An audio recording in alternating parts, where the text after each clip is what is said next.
Hello, everyone. I am here to talk about the new music video and single that was just released by Madonna titled Dark Ballet. I was going to hold off on sharing my thoughts on this song and video until next week when the actual full-length album Madam X drops.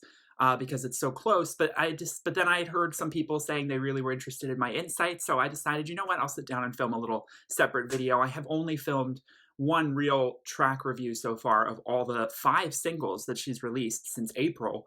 Medellin, Future, Crave, I Rise, and now Dark Ballet. I talked about a few of those songs in my Eurovision Grand Final video because she performed her new song Future at that event. But this is all about Dark Ballet. This was a song that I was very interested to hear. Just hearing the title and hearing a little bit of the description that was sort of teased early on, being that this was going to be a very politically charged song and it was going to be considered her Bohemian Rhapsody, which, it does actually evoke that sort of similar erratic genius with flavors of classical music put in together into a pop song. Now, I wouldn't necessarily consider this quite as melodically memorable as a song as like Bohemian Rhapsody is. It doesn't really have a strong chorus in the same way. And it's actually not quite as long, but it definitely is a roller coaster of a song that takes us on a complete erratic dream sequence kind of journey. And it is quite dark. It's hard not to talk about the video when talking also about the song because the two were released at the same time and they're both very much kind of very intertwined within each other at this point. She performed a minor bit of the song, a small bit of the song at the Eurovision Song Contest as an interlude. So we'd already heard a little bit of a tease there, but also at the Met Gala in 2018, she performed what this song was originally thought to be titled Beautiful Game. She performed the main verses of the song, which are sung at the beginning section of this track. So I thought that was a great way to sort of tease it. It proves that she's been working on this album for quite some time. And seeing it all come together like this, it does feel a little bit like the pieces fitting together. Now, this is a song that is very much produced by Merways, who is the producer who is contributing the most to this record, and he worked a lot on her record's music and American Life way back in the early 2000s, and it is so refreshing to hear her go back to a much more edgy, politicized, meaningful kind of direction in her music instead of just trying to make something that's very trendy or that is just purely for the dance floor. She can incorporate elements of dance and make a song that's dancey, but that doesn't feel like its primary intent anymore. It really feels like the primary intent is to create abstract, beautiful sonic art that will puzzle and alarm, but ultimately, deliver this message. And so I'm really excited to hear the rest of this record. Dark Ballet has got me very excited, but honestly, all of the singles do. They're all kind of a little bit of different flavors of what we're, I think, about to expect on this record. And they all, some I like more than others, but they all, I think, deliver something kind of unique and interesting, and they all are touching on different styles of music as well. So I think we're going to get a real cornucopia of sound on this record, which really excites me, with a lot of world elements, which, again, she hasn't really played with since the early 2000s, and especially Ray of Light, my favorite album of hers, was definitely the most overt expression of that. And it really feels like she's going back to that sort of aesthetic. And it just feels so much more mature, for her to be in that direction than the recent offerings she's given us this decade, which were very processed and very kind of trying to be catering to American radio. So the music video features rapper Mickey Blanco, who is a trans actor. He's HIV positive, as it says at the end of the video. And he is representing the historical figure Joan of Arc, who is burned at the stake. And so I see this video as not just alluding to that, but also alluding a little bit to the crucifixion, because you can't help but tie that together, as well as the Salem witch trials, as well as all sorts of persecutions of people of difference throughout history. And the opening quote of Joan of Arc mixed with the ending quote of Mickey Blanco is trying to tie the two situations together. Madonna has explained how someone like Mickey, who is black and trans and queer, would very much be the kind of person that would be burned at the stake in the 1400s for being deviant from society, the norms of society at that time. And this is, of course, trying to open up a sort of window to understanding our present day situation politically. We think that, people have come so far in terms of equal rights and more justice, but I think that we still, as Madonna is very explicit about stating, we still have a long ways to go in terms of becoming a more accepting and more just society where the most marginalized peoples are lifted up to be on the same playing field as those who have historically had all the power. The Catholic Church figures prominently in this video, which is not new territory for her. 1989's Like a Prayer video, the Vatican hated it. I honestly, I remember like hearing that, and I mean, yeah, there's the burning crosses, but I mean, I it didn't seem that. I mean, Lady Gaga's done. I mean, she like consumed a rosary in like the Alejandra video. I feel like Lady Gaga's almost done more provocative stuff if you're considering Catholic imagery, and more sexual stuff. The Vatican did also hate that stuff.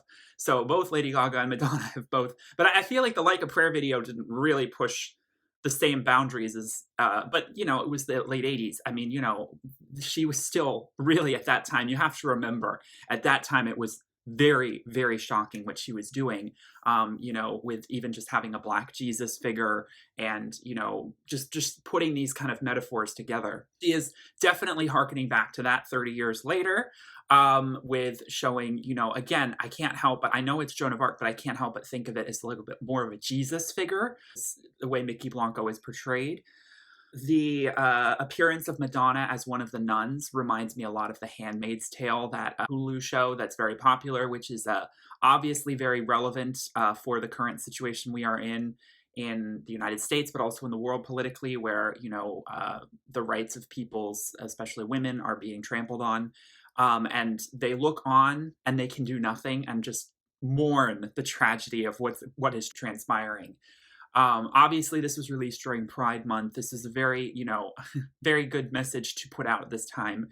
And though it's never not a good time to put out a message like this, I'm just saying, it has that extra weight. And then, of course, this album is fueled by largely, I think, the rise of Donald Trump to the presidency. I mean, I have a good feeling that if Donald Trump weren't president, Madonna might not have been quite so pushed to make such a political record as she is making right now. So hey, a silver lining, we're getting these artists who are really pushing the envelope because of that. I mean, that's one way to look at it. Okay, the sonics. This song sonically, like I said, it opens up. It's very kind of marching. It's very brooding. It's got this actually really cool piano work in the background, which I think elevates it, which we didn't really get to hear in the live performance she did at the Met Gala. I think that sort of elevates the song a little bit because otherwise it would feel like it's missing a lot of, nuance, I think, in the sonics. But I don't have any problem with any choices that were made in the construction of this track. I think that it is made to be exactly what she wanted it to sound like. She just completely let her creative juices flow and wanted to create something that was a bit unsettling. And the way she speaks in evocator as she speaks some of the lyrics of this song over Tchaikovsky's Dance of the Reed Flutes, which is one of my favorite ballet dance songs. I always considered it the Marzipan dance song because it's really Dance of the Marzipans, with the flutes. It's a heavily synthesized version of that, and it's just sped up a little bit to add that sort of added madness that is very needed. And then her spoken word elements are very direct and heavy-handed, but at the same time, they feel so poetic and whimsical. And you hear outside of your supreme hoodie the wind that's beginning to howl, and then she blows. I mean, that's a very sort of Edgar Allan Poe lyric, isn't it? It's very Dickensian. I don't know how else to describe it. I think that it's an extreme, but it's like obviously tying in, the supreme hoodie. It's like it's tying it into pop culture and like the present. And it's such an interesting way of concocting a message in a song. So I really am happy with the choices that has been made artistically. Again, like I've heard a lot of people say this is an art piece. There are some people I've heard, say like, oh, it's kind of boring or it's not really like a dance song. Like that's what they want from her. We've gotten so much of that from her recently. Come on, please let Madonna be more experimental again because that's really refreshing. I mean, like I said, I love when Madonna does dance just as much as anyone, but good dance, good songs. I ultimately care about quality, and I don't think that now is the right time for her to be releasing something that is a lot kind of more on the surface and easily digestible. This is very appropriate a piece to put out at this time. It just definitely feels that way. So, but you can still dance to it. It's that kind of oddly erotic, that kind of oddly spiritual. It's a mixture of everything. It's somber. People were saying they didn't like that Madonna didn't appear that much in the music video. Come on, like she's appeared in literally 100 music videos at this point in her career. Why would she plaster her face over everything? I actually really appreciate that she's humble enough to not make everything about her because this really isn't about her. I mean, she is a woman, so she can definitely relate to the fact of being marginalized in that way. But this is going so much more into, the persecution of, people of color, of the LGBT, and the religious aspects around all of that. It's not about her in a lot of ways. It's about lifting up the voiceless and putting them on a platform and giving them the chance to shine because she's had that moment for a long time. And I actually think just her appearing sort of on the sidelines watching this whole thing unfold was like the best way for her to be included. Because it ties her to the narrative, but it's a nice sort of cameo. But she didn't need to be the focus of the video. I heard some people saying there's going to be another video where she's the focus of it. I'm like, doesn't need that. Like, I don't really see why she would need to make that kind of a visual. This is perfect as it is. I don't want that. I don't need that. So I hope that's a rumor because yeah, it's not a pop song in that regard where it's meant to be, someone miming words in front of a camera. Like it's meant to tell a story. It's cinematic. Yeah, I have no complaints about honestly anything. All I could say is it would be kind of cool if it was even longer and if it had even more sort of I feel like the notch could have even been dialed up just even a little bit more. Like, I'm not saying this song played it safe by any means, but when I kept hearing the allusion to Bohemian Rhapsody, I was like, oh my God, she's going to do some crazy operatic stuff, or she's going to, it's going to be really like something we've never heard before from her. But vocally, she plays it a bit safe. But honestly, it's all good. I'm still excited for the rest of the record. I think the whole album in its own is going to kind of summarize what a Bohemian Rhapsody could be, from her. So I'm so excited, and let me know in the comments what you think of this video. And I hope to see you in my Madame X review, which should be coming out not too long after the album's release next Friday. So I'll be covering that. Very excited to talk about it. And I'll link in the description my review of Medellin, because I have reviewed that song on its own. Thank you all for clicking. Please like and subscribe if you enjoyed. I hope you all have a wonderful, blessed day. Peace, love, and light. Bye.